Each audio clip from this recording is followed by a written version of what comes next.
नमस्ते dear students. BA third year की class में हम चर्चा कर रहे थे शीत युद्ध की, और हमने देखा शीत युद्ध वास्तव में रणभूमि में लड़ा जाने वाला युद्ध नहीं है, बल्कि ये मानव मस्तिष्क में लड़ा जाने वाला युद्ध है। ये वैचारिक वैमनस्य, घृणा, द्वेष आदि का परिणाम है, जिसमें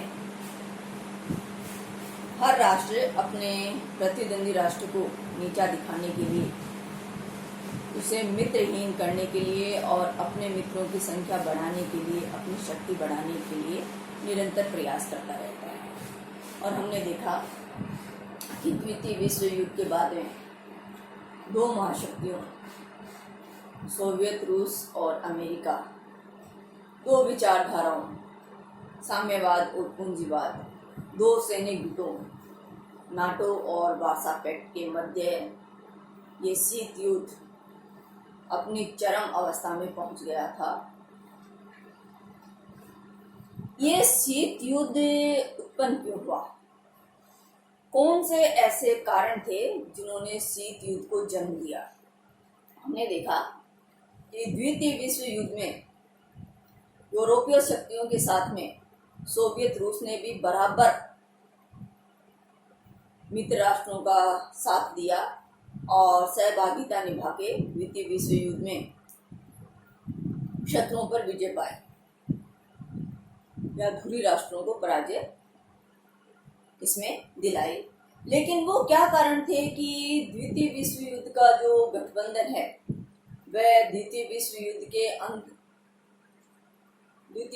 का अंत आते आते बिखर गया और दोनों महाशक्तियों में प्रतिद्वंदिता शुरू हो गई। सबसे पहले इसके कारणों पर जब हम विचार करते हैं तो पहली है अंतरराष्ट्रीय राजनीति का पहला नियम, संघर्षों की अनिवार्यता। अंतरराष्ट्रीय राजनीति का पहला नियम ये है कि राष्ट्रों के मध्य संघर्ष अनिवार्य है।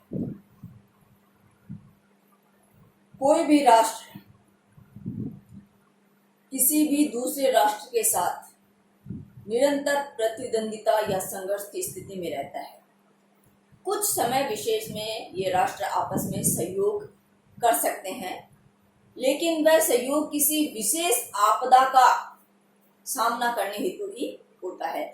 जैसे ही वह विशेष आपदा समाप्त हुई और राष्ट्रों में अपनी प्रतिद्वंदिता शुरू हो जाती है। अंतरराष्ट्रीय राजनीति ही राज्यों की आपसी प्रतिद्वंदिता का या संघर्ष का नाम है। तो संघर्ष अंतरराष्ट्रीय राजनीति का एक मूलभूत नियम है, सिद्धांत है। इसकी अवहेलना नहीं की जा सकती। तो ऐसा ही अमेरिका और सोवियत संघ के बीच में हुआ।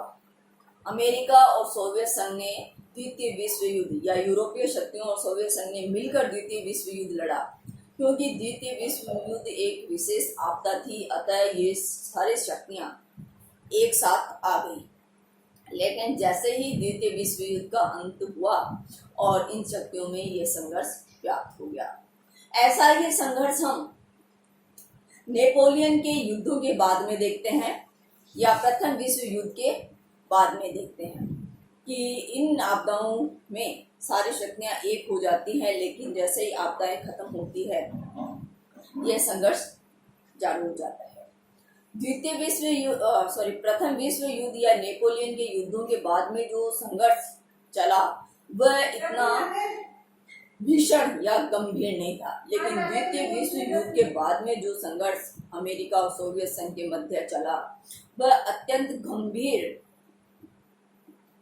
वैचारिक मतभेद था और इसने दुनिया को तृतीय विश्व युद्ध के खतरे तक पहुंचा दिया था। तो संघर्ष अंतरराष्ट्रीय राजनीति का एक मूल या अनिवार्य सिद्धांत है। दूसरा है शून्यता की अवधारणा। जैसे संघर्ष अंतरराष्ट्रीय राजनीति का एक मूलभूत सिद्धांत है, वैसे ही शून्यता की अवधारणा है। शून्यता यानी निरपेक्षता, जिसे हम शक्ति निर्वात भी कह सकते हैं। अंतरराष्ट्रीय राजनीति के विद्वानों का मानना है कि द्वितीय विश्व युद्ध के बाद में जर्मनी की पराजय ने विश्व में एक शक्ति शून्यता को जन्म दिया। जापान और जर्मनी की जो पराजय हुई उससे अंतर्राष्ट्रीय राजनीति में एक शक्ति शून्यता व्याप्त हो गई और इस शक्ति शून्यता को भरने का काम कोई भी दूसरा राष्ट्र जो शक्तिशाली होगा वो करेगा।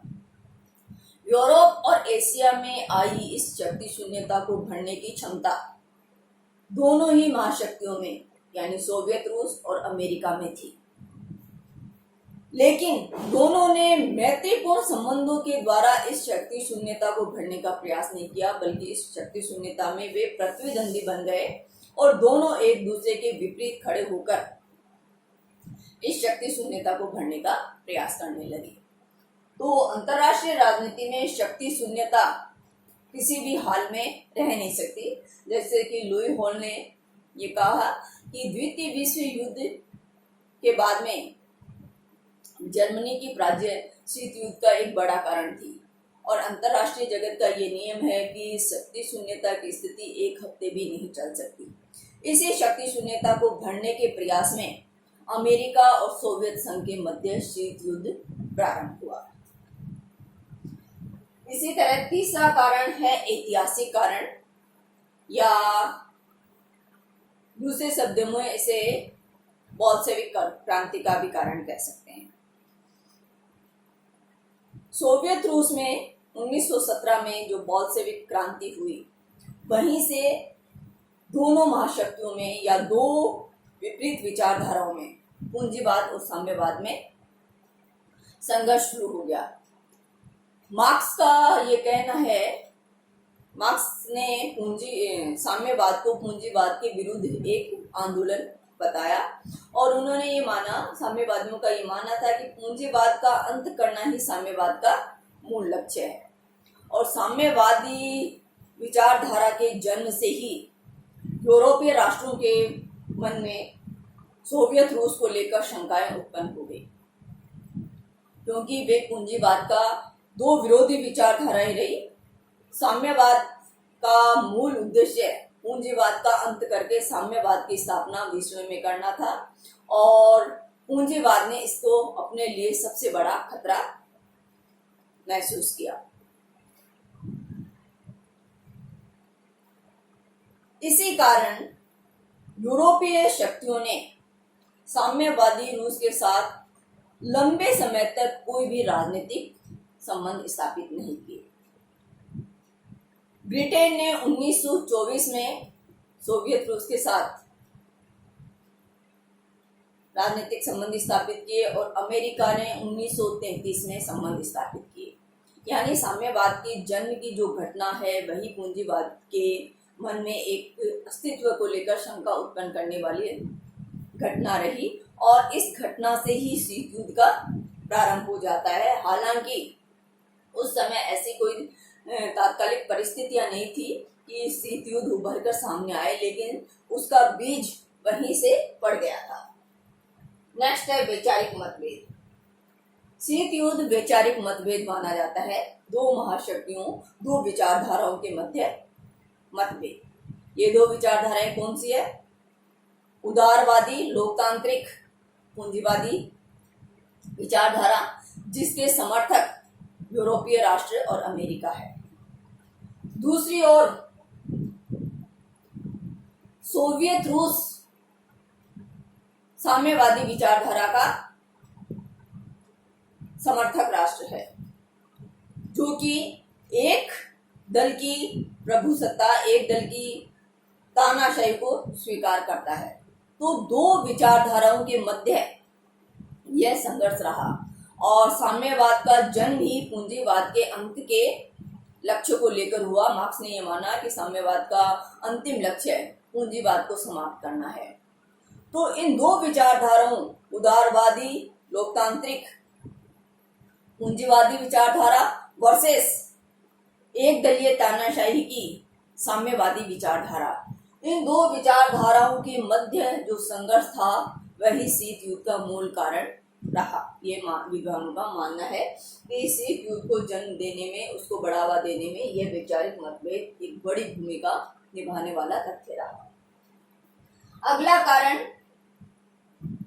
अमेरिका के द्वारा अणु बम का प्रयोग करना रहा।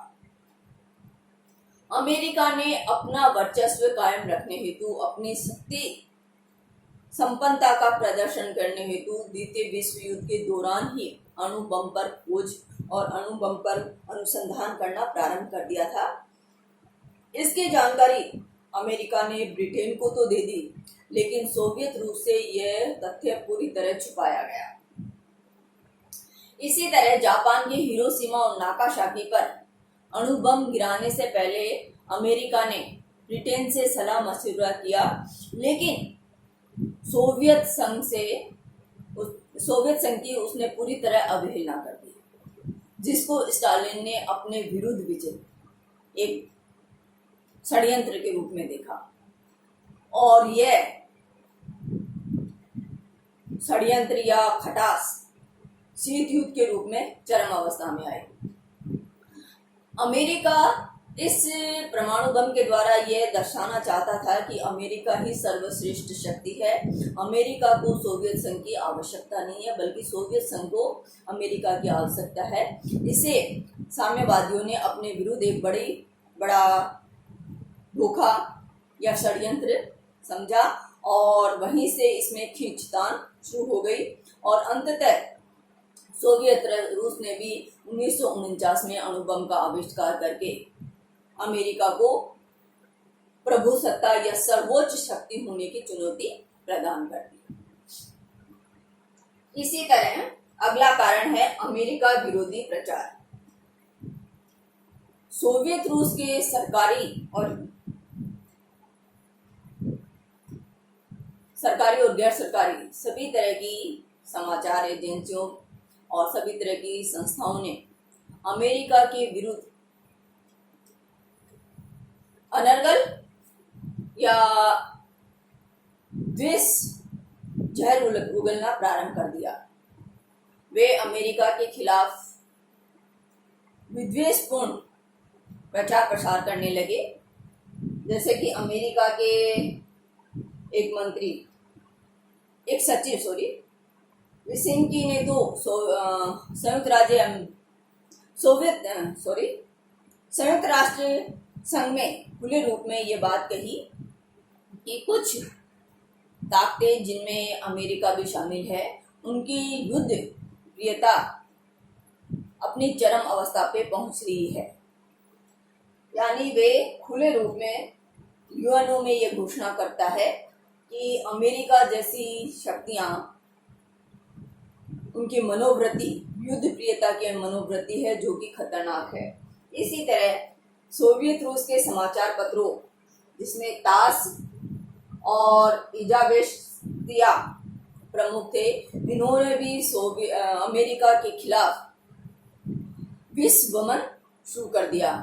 अमेरिका की सरकारी और गैर सरकारी सभी संस्थानों ने इसको अपने विरुद्ध एक षड्यंत्र माना, और अमेरिका ने ये कहा कि सोवियत रूस अमेरिका में साम्यवादी गतिविधियां बढ़ा रहा है। फलतः अमेरिका ने अमेरिका के अंदर जो साम्यवादी गतिविधियां चल रही थी उन पर नियंत्रण या कठोर कार्रवाई करना शुरू कर दिया, जिसको सोवियत संघ ने अपने खिलाफ प्रतिक्रिया समझा। उधर सोवियत संघ भी अमेरिका में साम्यवादी गतिविधियों को बढ़ावा देने लगा, और दोनों में खींचतान शुरू हो गई, और वह शीत युद्ध का एक बड़ा कारण बनी। अगला कारण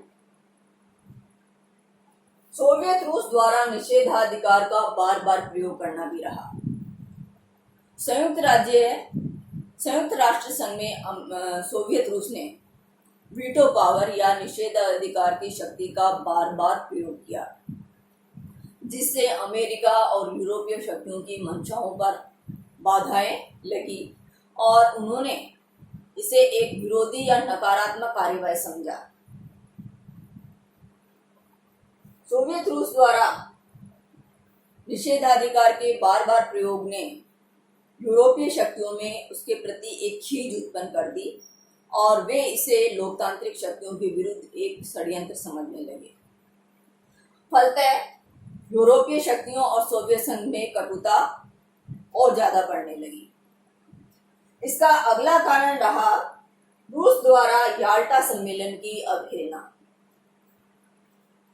फरवरी 1946 में यूरोपीय शक्तियों और सोवियत रूस के मध्य याल्टा समझौता हुआ था, जिसमें स्टालिन, चर्चिल और रूजवेल्ट ने भाग लिया था और उसमें कुछ नियम, कुछ शर्तें पोलैंड, चेकोस्लोवाकिया, चीन, मंगोलिया और पूर्वी जर्मनी को लेकर कुछ समझौते हुए थे। लेकिन जैसे ही द्वितीय विश्व युद्ध समाप्ति की ओर आया, सोवियत रूस ने उन समझौतों का उल्लंघन करना शुरू कर दिया। जैसे कि सबसे पहले हम देखें, पोलैंड में याल्टा समझौते के विरुद्ध रूसी हस्तक्षेप बढ़ने लगा।